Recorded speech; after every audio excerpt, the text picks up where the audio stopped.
So hello everybody and welcome back to Minecraft, where today we're gonna do something that I didn't think we would do until much later on. We're gonna make a proper building for the villager breeder. Now the idea I had for it is that we would build sort of like a tavern or an inn around it that would sit at the base of the mountain where we have our castle. The reason I decided to do this so soon was actually because I decided to move the nether portal in the previous video, because I was like, well, this nether portal is sticking out like a sore thumb, let's hide it away in a cavern, while, you know, having a glass box on top of a hill that's sticking out like an even sorer thumb. Now, I knew going into this from the very start that this was not going to be an easy building to make because of multiple different reasons. So first of all, it is just a facade of a building built around an already existing farm, kind of like the castle, which is built around our storage system. And even though the villager breeder isn't humongous, it's still of a decent size, so the building would have to be fairly big. And since the mountain our castle is sitting on top of isn't huge, there was a good chance the building was going to be too big when compared to the castle and dwarf it a little bit. Second of all, I wanted to build it in a similar enough style to the castle to where it would look like it was built around the same time the castle was built and it's part of the same kingdom. But for me, in my mind anyway, a castle is the complete opposite of a tavern, because when I think of a tavern or an inn, I think of something warm, something inviting, something welcoming, whereas when I think of a castle, I think of something cold and intimidating. And third of all, it was gonna need a good looking roof, because if you have a tavern that has a wonky roof, it just doesn't look right. And I'm not very good at building roofs, so that was gonna be problem number 3. So anyway, I started off by rebuilding essentially the same villager breeder that we built last time on top of the mountain. I just used more bricks, so that's why it looks different. And I used the minecarts to move the villagers back in it so they can do their stuff before destroying the old villager breeder to clean the mountain up. Now, I kind of wanted to make sure that our tavern isn't just an ugly box, because that's like the worst thing you can do to a tavern. So even though I did start off by plotting out an ugly box, I added some extra areas very quickly. This helps to make the building more interesting, but it will also help you with the roofs, because with this kind of building, you're going to have multiple different types and sizes and shapes of roofs, and if you manage to meld them together, it's going to look really nice. In terms of structure, I started off by laying down a brick foundation to make the building look nice and solid, which I then surrounded with spruce logs and detailed it with some dark oak stairs and trapdoors.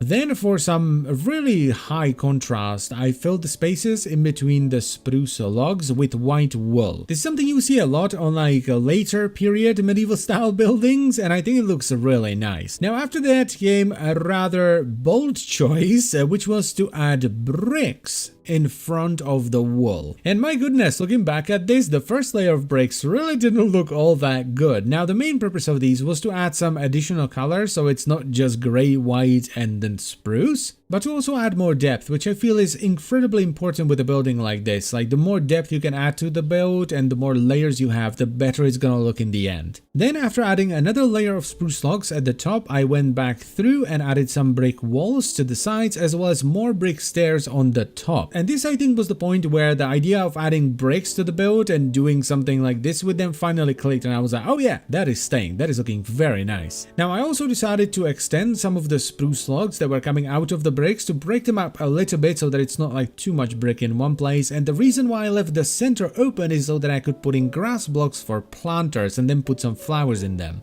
This is a very easy way to get like a window planter. You just put down a grass block, you surround it with trapdoors, and bam, you have a planter. Or like a, you know, flower box. I don't know what they're called. And finally, for this stage of the build anyway, I wanted to break up the flatness of the stone bricks at the bottom, and I started off by placing down way too many spruce trapdoors, most of which I removed very quickly, making a door to the tavern, which you can see on the left. And I also removed the central brick in each spot and replaced them with stairs instead, which once again add some really nice depth. Oh yeah, and I almost forgot, I also ended up putting down some dark oak stairs at the very bottom of the beams because they were looking a bit weird going straight into the ground. Next on the menu was the front, or the face of the tavern, which I wanted to be pretty tall. I wanted a fairly tall roof on this, and it also needed to hit the spot. This was very important. This needed to look nice, because if the front of your tavern, or even nowadays like a pub or a restaurant or anything really, doesn't look nice, people don't want to go in. Now in the end, I decided to completely transition out of the bricks here and go heavier on the logs and use some fences and trapdoors instead. And I topped it off with with a very tall dark prismarine roof, which I decided was going to be the element we're going to take from the castle to sort of tie them together. And the roof was actually very simple to begin with. This was pretty much the first roof I tried, and I think it just fits there perfectly. But it didn't last very long, because when I was about halfway done with the roof on one side, my infinite genius kicked in, and I out of nowhere suddenly went, you know what, this roof is going to be too flat, it's going to be boring, I need to add a bend into this roof.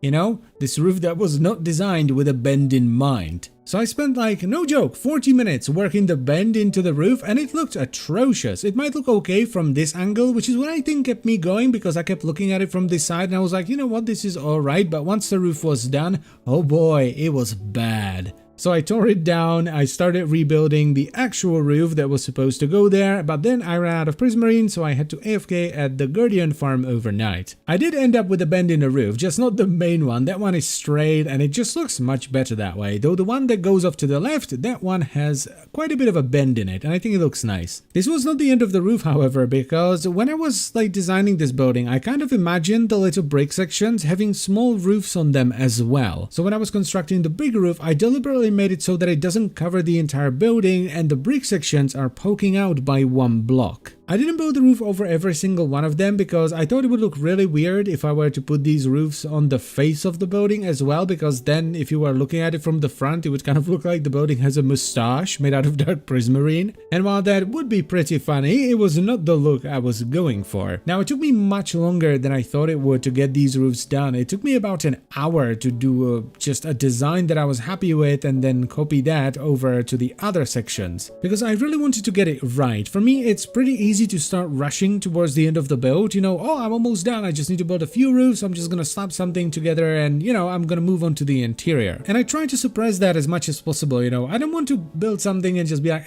that's good enough. I want to build something and be like, that's it, that is it, we are keeping that. And that's where I was at this point. I finally came up with a design that I really liked, so I copied it over to the other ones. I also thought that the section where the side roof was connecting to the main roof was too thick, so I slimmed it down a little bit. And you know what, now that I'm looking at this shot, I'm getting an idea, not for the tavern, but for the like little spot of water right next to it. We could turn that into like a lake with a little island in the middle that has a willow tree on it, put some sugarcane around it, some kelp, maybe some seagrass, a few lily pads.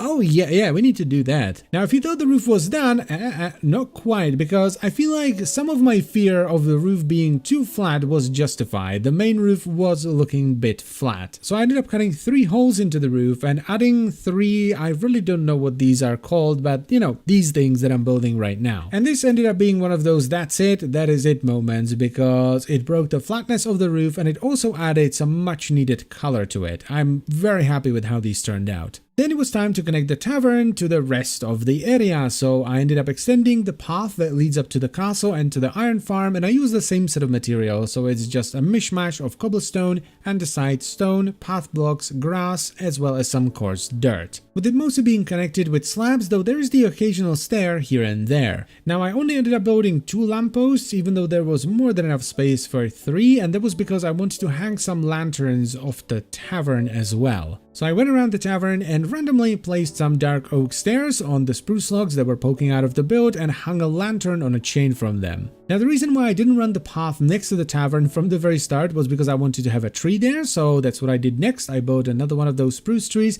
and then I did another spruce tree behind the tavern, sort of in between the tavern and the cave opening where we have our nether portal. Next on the menu was the interior. Now, since we have a villager breeder in here that's taken up most of the inside of the building, we can't really do a proper interior in here. But I really didn't want this building to be empty, or rather to appear empty, because that can really shatter the illusion of it being a tavern when you look into a window and you either see the other side of the building or the roof. So I ended up doing something similar to what we did to some of the bigger towers in the castle, and that is to make kind of like fake rooms, though this time they are very flat. So I picked up some yellow, orange, and red terracotta. I placed the terracotta 1 block away from the window, which was pretty much all the space I had. I replaced some of the terracotta with bookshelves. I put some paintings down, few lanterns here and there, and I finished it off by placing down a ton of doors to separate the different like colored fake rooms, so that when you look through a window and you look at an angle, you can't see the inside of another room, you just see a door. I think this succeeds at creating the illusion that there are multiple different rooms inside the tavern. It's a similar thing to what we did with the castle, you know, it's something you're meant to catch a glimpse of as you're going past. You're not meant to smoosh your face up against the window and be like,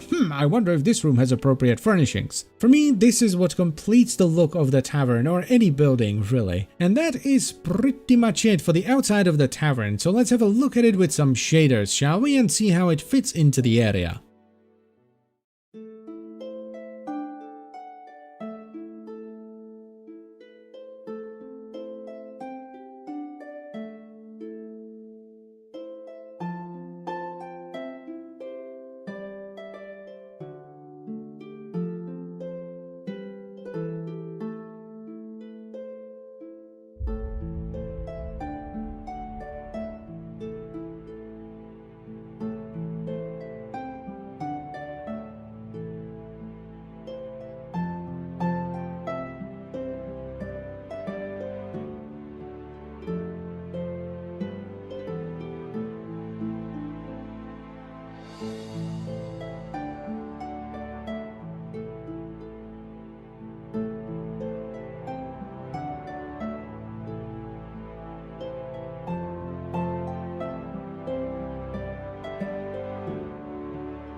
I don't know, I think that looks kind of nice, but let me know what you think. Now, I originally wanted to finish the video off by working on the castle a little bit more, but as I looked into the game, the only thing on my mind was that little splash of water right next to the inn. And I just couldn't help myself, so I started working on it right away. Now, I started off by clearing out some of the stone, because while I felt that under the water the stone was fine, I really didn't want the pond surrounded by stone. So I shaved off most of the stone that was near the water and replaced it with dirt. And I also needed it to be either dirt or sand so that I can plant sugarcane on it at the end. And now I deliberately left the elevation as it was because I wanted the pond to be 2 blocks deep in most places, because if you make a pond and it's just 1 block deep, it looks more like a puddle. So I filled it all with water and I started working on the willow that's going to be in the center. Now I use acacia logs because as far as I remember, the bark on the willow is somewhat gray, and I used logs like the bark blocks because I don't think the acacia orange would look too great in here. Weeping willows also tend to have brighter leaves, so I used birch, which also distinguished it from the spruce leaves, which we're using for the spruce trees, and also oak leaves, which we're using for bushes. I think it fits really well this way. And overall, I think the willow turned out great, though it might be a little bit too small. It looks even smaller now that I'm looking at it from the camera's point of view rather than from my player's point of view.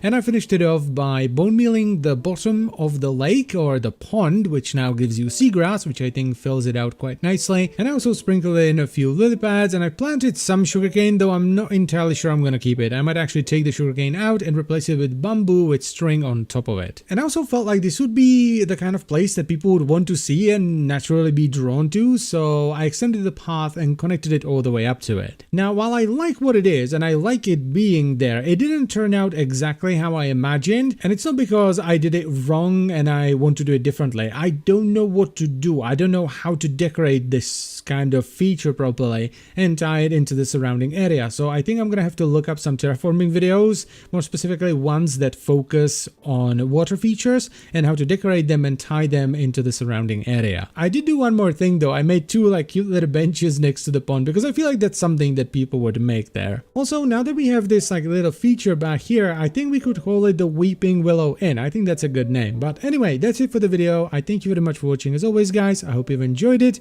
and I will see you some other time. Bye bye.